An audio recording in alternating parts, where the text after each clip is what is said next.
मज़मून physics class 10 बाब 15 सबक 20 मश्क अददी सवाल एक्सरसाइज न्यूमेरिकल्स। अस्सलाम वालेकुम प्यारा बारो, सिंध ऑनलाइन स्कूल भलीकार आऊं आहियां सनाउल्ला महर।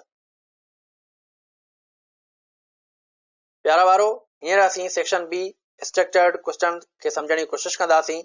जीअं त असां पोएं वीडियो में MCQs खे सॉल्व कयो होसीं, तो अहिड़े नमूने सां हिन सेक्शन में असीं जेको आहे त न्यूमेरिकल्स खे सॉल्व करण जी कोशिशि कंदासीं।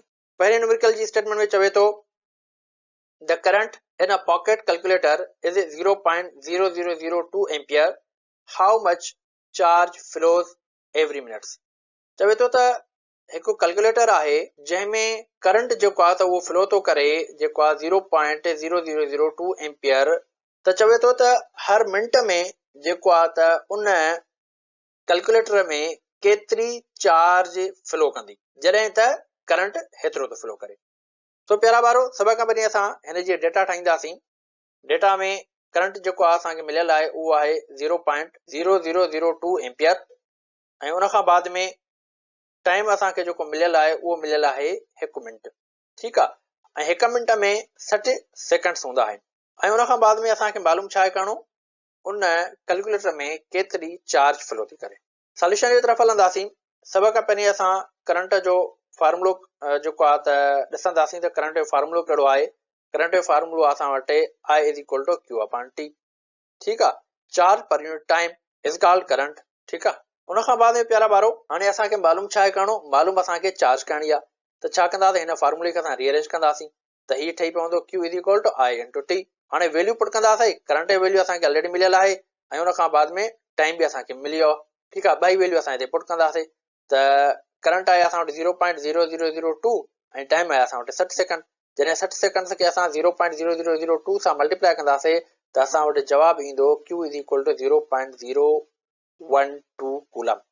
पर असांजे किताब वारे छा कयो आहे त हिन कूलम खे जेको आहे त मिली कूलम्स में कन्वर्ट कयो अथई। ठीकु आहे, त पोइ असां छा कंदासीं, असां बि हिन कूलम खे जेको आहे मिली कूलम्स में कन्वर्ट कंदासीं। त अहिड़े नमूने सां जेको हिकु कूलम बराबरि हूंदो आहे 1000 मिली कूलम्स जे। त अहिड़े नमूने सां हाणे छा कंदासीं, असां 0.012 खे मल्टीप्लाई कंदासीं 1000 सां त असां वटि जेको जवाबु ईंदो उहो ईंदो Q = 12 मिली कूलम।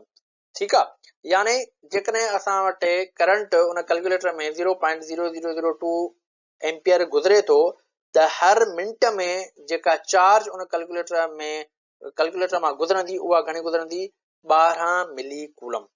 ठीकु आहे, उन खां बाद में न्यूमेरिकल नंबर 2 जे तरफ़ हलूं था ऐं उन जी स्टेटमेंट में चवे थो calculate the amount of current that an electric heater uses to heat a room in 5 minutes if the charge is 2100 coulomb.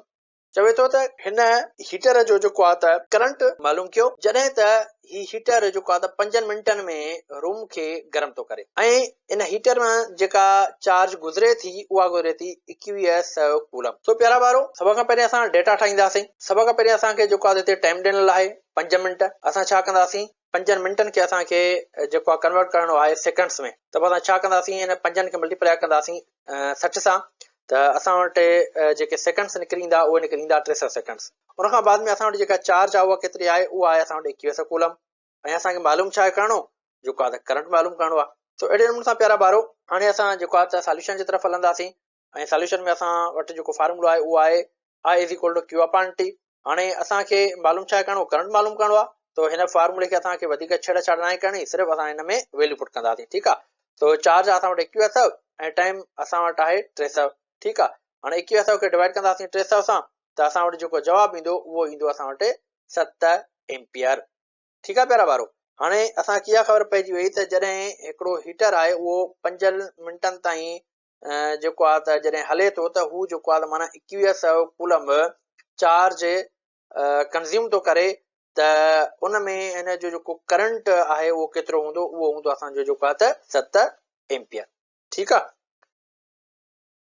उन खां बाद में हींअर असीं न्यूमेरिकल नंबर 3 जे तरफ़ हलूं था जंहिंजी स्टेटमेंट में चवे थो a potential difference of 90 volt exist between 2 points, the amount of work done when an unknown charge is moved between the points is 450 joule. Determine the charge amount.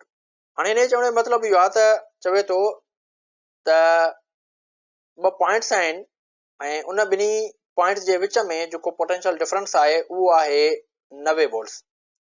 हाणे हिकिड़ी unknown charge आहे जंहिं charge जे magnitude जी असांखे ख़बर नाहे. उहा charge जॾहिं हिन पोटेंशियल डिफरेंस में मूव थी करे या असां उनखे मूव करायूं था त उन चार्ज ते जेको वर्क लॻे थो उहो लॻे थो 450 जूल. हिन स्टेटमेंट में चवे थो त उन चार्ज जो जेको वैल्यू आहे उन चार्ज जो जेको मैग्नीट्यूड आहे उहो असांखे ॿुधायो त इन चार्ज जो मैग्नीट्यूड जेको आहे उहो केतिरो आहे. तो प्यारा ॿार, सभ खां पहिरीं असीं डेटा जी तरफ़ हलंदासीं. डेटा में असांखे पोटेंशियल डिफरेंस मिलियल आहे 90 वोल्ट्स ऐं उन खां पोइ वर्क मिलियल आहे 450 जूल्स ऐं उन खां बाद में असांखे जेको आहे त चार्ज जो मैग्नीट्यूड यानी चार्ज मालूम करणी आहे. ठीकु आहे. सॉल्यूशन जी तरफ़ हलंदासीं ऐं हिते असां जेको फार्मूलो यूज़ कंदासीं उहो कंदासीं volt is equal to work per unit charge जो. त असांखे मालूम छा करणी, चार्ज मालूम करणी आहे. हिन फार्मूले खे असां रीअरेंज कंदासीं. हीअ असांजो फार्मूलो हिन तरीक़े सां ठही वेंदो, वर्क डिवाइड बाय वोल्ट्स. ठीकु आहे. हाणे हिन फार्मूले में असांखे वैल्यू पुट करणो आहे. वर्क असां वटि मिलियल आहे जेको आहे 450 जूल ऐं उन खां पोइ वोल्टेज आहे उहो आहे असां वटि वरी 90. ठीकु आहे. हाणे 450 खे जॾहिं 90 सां असां डिवाइड कंदासीं त असां वटि जेको जवाबु ईंदो उहो ईंदो 5 कूलम्स. हाणे हीअ जेका चार्ज आहे जेका हिन ॿिनि पॉइंट जे विच में मूव करे थी उनजो जेको मैग्नीट्यूड आहे उहो आहे 5 कूलम्स. ठीकु आहे. उन खां बाद में प्यारा ॿारो हींअर असीं जेको आहे त न्यूमेरिकल नंबर 4 जे तरफ़ हलूं था. न्यूमेरिकल नंबर 4 में चवे थो calculate the potential difference between 2 points A and B if it takes 9 into 10 raised power minus 4 joule of external work to move a charge of 9 microcoulomb from A to B. चवे थो त असांखे potential difference मालूम करणो आहे हिन ॿिनि points जे विच में.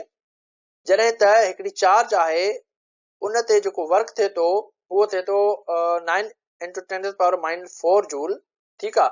ऐं उन चार्ज जो जेको मैग्नीट्यूड आहे उहो आहे जेको आहे त 9 माइक्रोकूलम्स.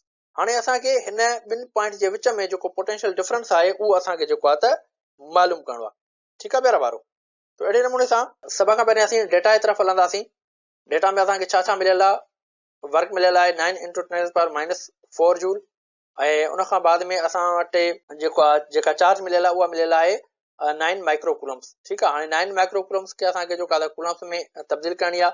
तो असां उहो कयोसीं. हे थी वियो असांजो 9 into 10 raised power minus 6 coulomb. तो अहिड़े नमूने सां उन खां बाद में असांखे मालूम छा आहे करणो, पोटेंशियल डिफरेंस. सो सॉल्यूशन जे तरफ़ हलंदासीं ऐं पोटेंशियल डिफरेंस जो जेको फार्मूलो आहे उहो आहे असां वटि वर्क पर यूनिट चार्ज.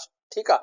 हाणे असांखे पोटेंशियल डिफरेंस मालूम करणो आहे त असां छा कंदासीं, इन ई फार्मूले में वैल्यू पुट कंदासीं. हाणे वर्क असां वटि घणो आहे, उहो आहे 9 into 10 raised power minus 4 ऐं उन खां बाद में चार्ज जो जेको वैल्यू आहे उहो कहिड़ो आहे, उहो केतिरो आहे, उहो आहे वरी 9 into 10 raised power minus 6 coulomb. हाणे छा कंदासीं पहिरियों वारो असां, हाणे ही जेका असां वटि -6 आहे उनखे असां हेॾे मथे खणी वेंदासीं त ही माइनस वारो जेको टर्म आहे उहो प्लस थी वेंदो. त ही थी पवंदो असांजो 9 into 10 raised power minus 4 plus 6. ठीकु आहे. हाणे -4 plus 6 जॾहिं असां कंदासीं त असां वटि जेको वैल्यू ईंदो उहो बचंदो जेको आहे त प्लस जो 2. ठीकु आहे. ऐं उन खां बाद में जेकॾहिं तव्हां ॾिसंदव त हिते असां जेको आहे त हिते हीअ 9 ऐं हीअ 9 जेको आहे हिते पाण में असां कैंसल आउट करे सघूं था. ठीकु आहे. त हिते छा बचंदो, 1 बचंदो. ठीकु आहे. ऐं उन खां पोइ 10 raised power plus 2 जेको आहे उहो असांजो सेम रहियो. हाणे हिनखे जेकॾहिं असां सिंप्लीफाई कंदासीं त ही असांजो जेको आहे त 100 वोल्ट थींदो. ठीकु आहे. यानी हिन ॿिनि पॉइंट जे विच में जेको पोटेंशियल डिफरेंस आहे उहो आहे 100 वोल्ट्स. ठीकु आहे. तो पहिरियों वारो मूंखे उमेद आहे तव्हांखे ही जेके न्यूमेरिकल्स आहिनि उहे सुठे नमूने सां सम्झ में अची विया हूंदा. तो कुझु अञा ॿिया बि न्यूमेरिकल्स आहिनि जेके इनशाला असां जेको आहे त नेक्स्ट लेक्चर में जेको आहे त डिस्कस कंदासीं. तो हिन लेक्चर खे असां ख़तमु था कयूं. इनशाला नेक्स्ट लेक्चर में वरी असां फर्दर न्यूमेरिकल सां गॾु मिलंदासीं. तेसिताईं अल्लाह हाफ़िज़.